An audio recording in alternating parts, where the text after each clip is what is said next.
this unity so that they will be together, and together they would have this power to fight against Hashem. So Hashem's punishment was to scatter them all over, okay? Change their languages, they won't understand each other, and there shouldn't be unity over there.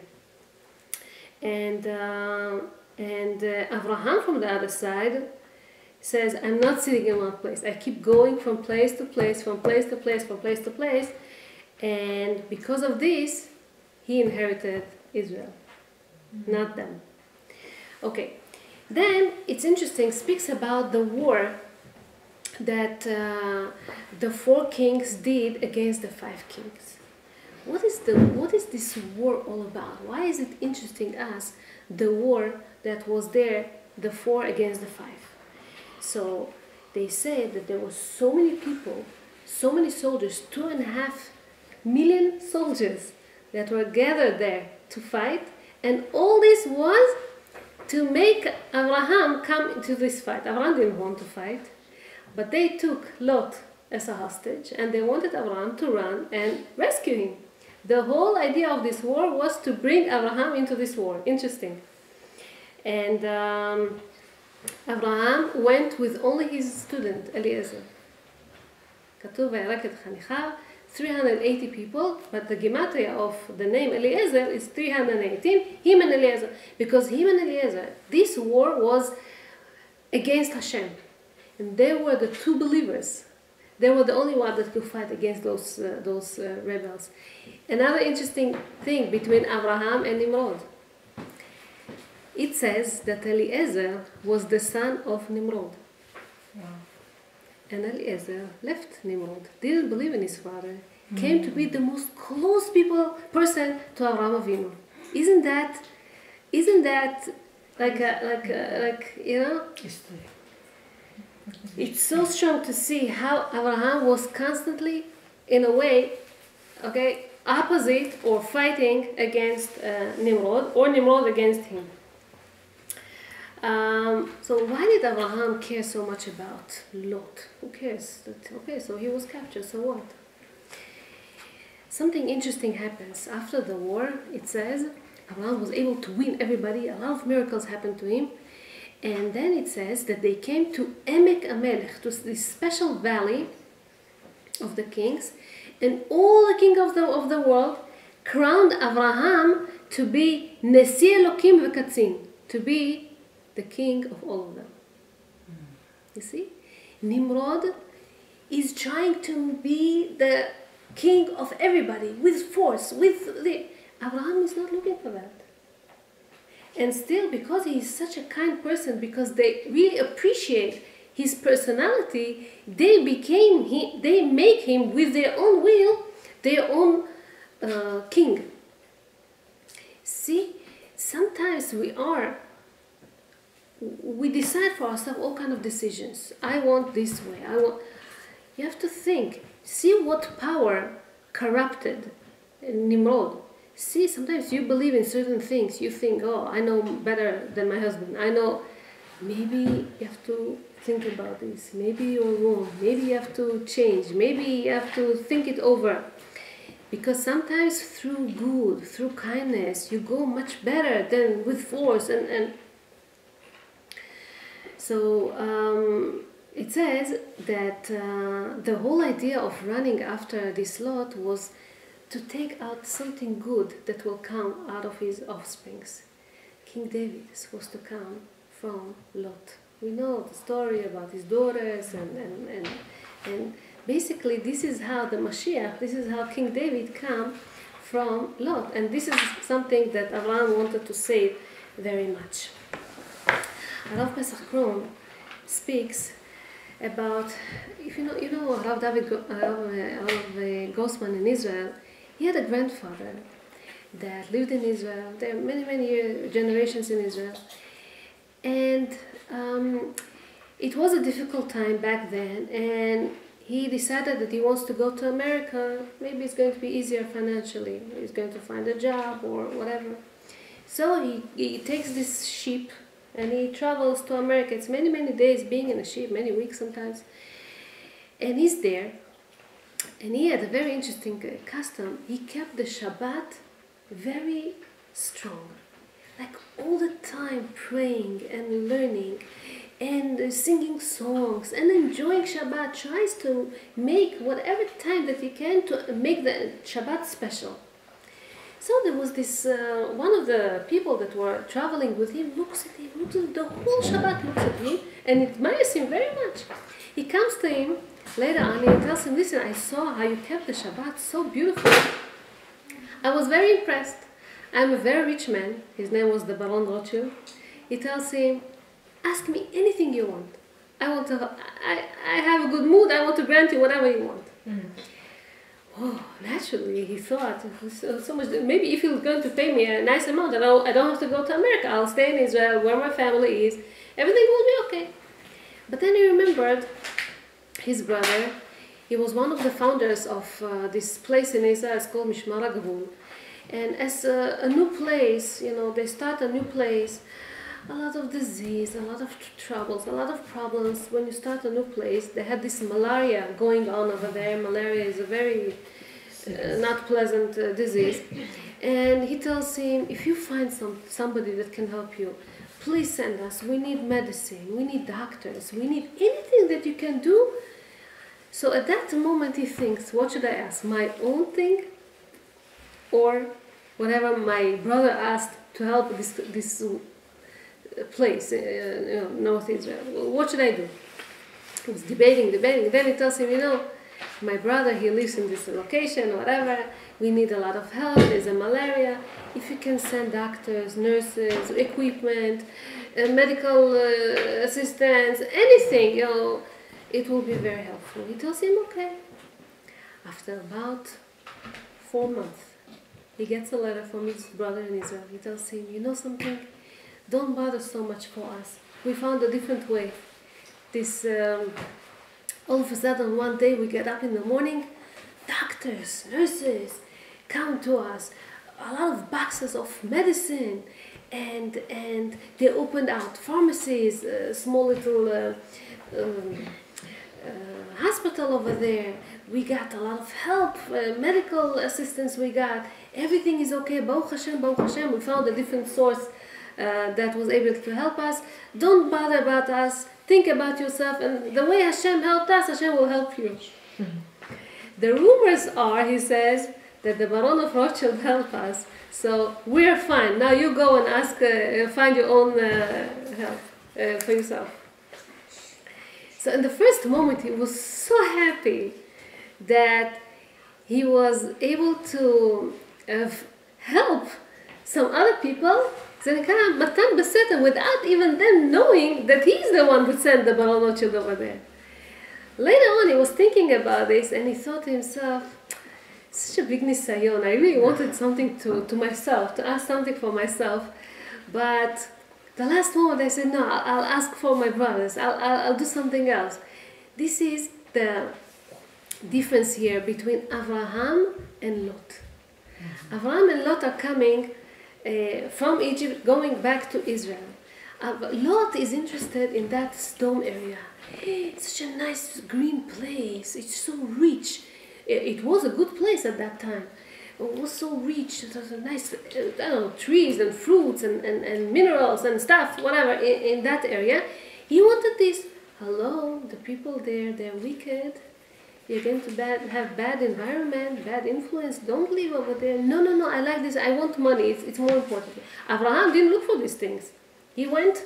So, but what do we see? Did Lot gain from the fact that he lived over there or not? No, he didn't gain anything. He lost. Because then Sodom was captured. I mean, these kings, they won Sodom. And he was captured, and who was supposed to go and save him now? Avraham, the one that he separated from him. So, in a way, Avraham gave in, money and stuff, not to be in such a rich place. But Avraham was the only one that gained from this. Avraham, his asset, grew up, also spiritually and also financially. And Lot, we see that he shrinked. In the beginning, he lived be'arei hakikar. Arei hakikar, multiple. It's a lot of cities.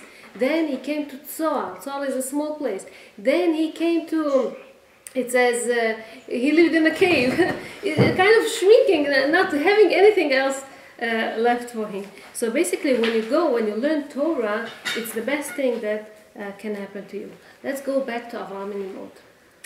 It says about Esau that when he became 15, he went to hunt. He was a hunter.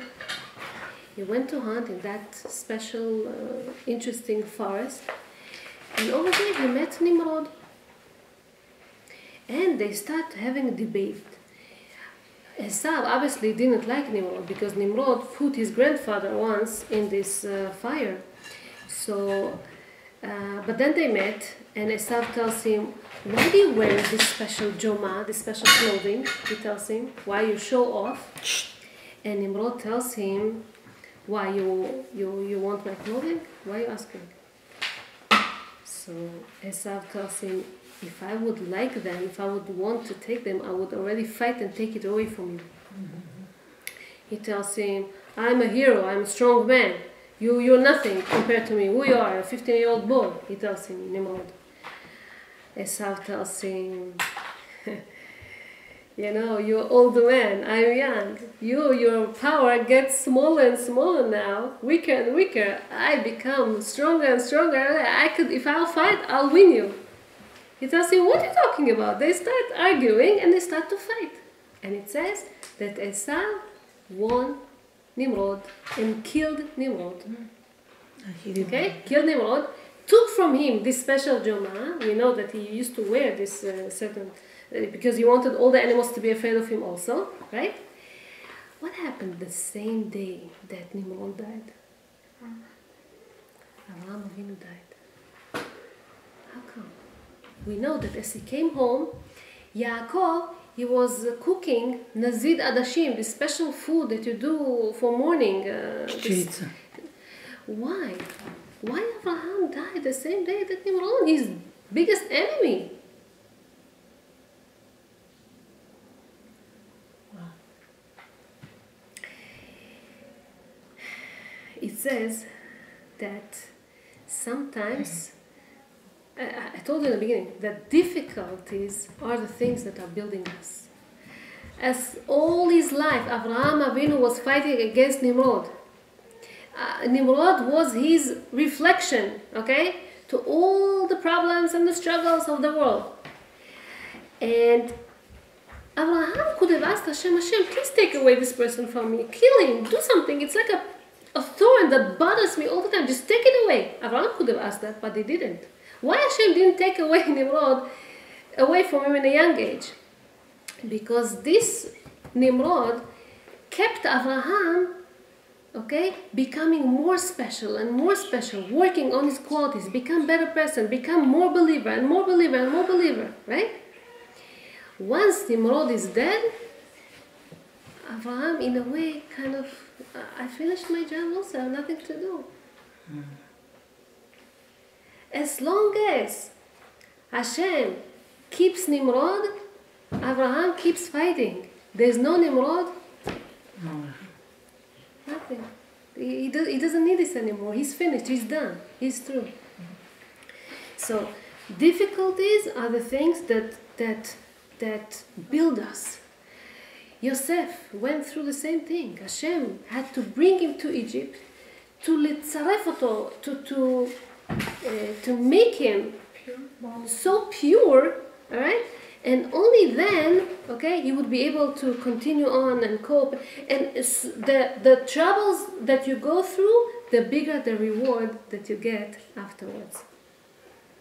Let me finish with a nice story that I read today. There was this mohel that lived in Israel. One day he gets a phone call that this woman calls him and she tells him, "We're going to do it at home." At home? Why do you do it? He didn't understand.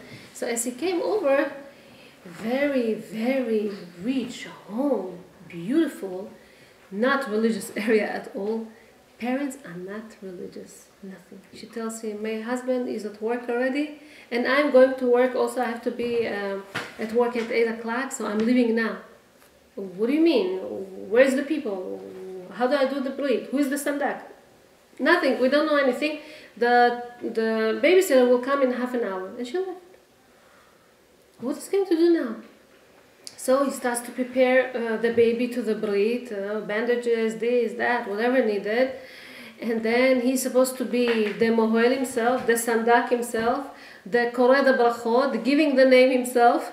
She named the baby a name. The baby was not 8 days old. He was 2.5 months old already. Oh. So until he made him familiar to him, he was talking to him and playing with him. And all of a sudden it kind of hurt him. And the baby is crying his head off. He doesn't want to come close to him anymore. He's the only one. There's nobody else over there. And so he calms him down slowly, slowly, slowly, slowly. And now he's waiting for the babysitter. The babysitter, she's not coming. He waits and waits and waits. She's not coming. And then the baby cries and he wants to eat. He's looking for, I don't know, Similac, something. He doesn't find anything. He doesn't know what to feed the baby. He gives him some water he doesn't want. He gives him some of his wine. How much? Another hour passes. She's not coming. At a certain point, he just started crying. He cries for the baby. He doesn't know what to do. And he, in a way, cries for himself, like, why am I stuck in such a situation? He cries for the baby. Now, this baby would not grow in a religious neighborhood, in a religious, the parents don't want to teach him anything. What kind of Jew is going to be? He cries for the baby, he cries for his parents, he cries for himself, he sits and cries, and then comes the babysitter after an hour and a half. I'm sorry, there were traffic, there were this, there was that. Fine, so he leaves. For 13 years, he doesn't hear anything about them. And then he gets a call from this lady again. Do you remember me? And she's like, who's this? You remember we left you once with the babysitter, you were alone? Oh, of course, how can I forget such a thing? I would never forget this Brit Milah, whatever. We need your help. Why do you call me? You are the only religious Jews that I know. We need help, please come. So he goes there. He's already a very well-known Mohel, and he comes there. And he meets this boy, Yuval, 13-year-old, handsome guy, beautiful, 13 already. What's his problem? Well, our son, he wants to go to yeshiva. We don't understand. He doesn't want to go to a school that they teach there not to believe in Hashem, that they don't teach there any Torah. He wants to learn Torah, he wants to go to yeshiva. We don't know what to do with him. We took him to all kinds of psychologists, psychiatrists. They all told me that he's normal, he's fine, he just wants to be religious. And I don't mind that. You are the only one that I know. Please do something with him. He's like, okay. He takes him with him, puts him in a very good yeshiva, okay? And he starts growing there, very nice. He has lots of talents. He comes once to one of the Mekubalim, one of the rabbis, and he says, I don't understand. Our kids, yeshiva boys, we struggle so much for them to stay religious. We want them so much, to be caring, to have good qualities, to want to learn Torah, and they make us a favor. And this boy comes from a totally not religious home, and he becomes a very good yeshiva boy. How come? So the Mekubal was asking him, so tell me, how was his brit? Oh, he tells him, I never cried in a brit so much in my life. Cry? Why did he cry? I was left there and I was crying for this boy that he's going to at least be some religious. And he says, that's why, this boy, you cried so much. Yes.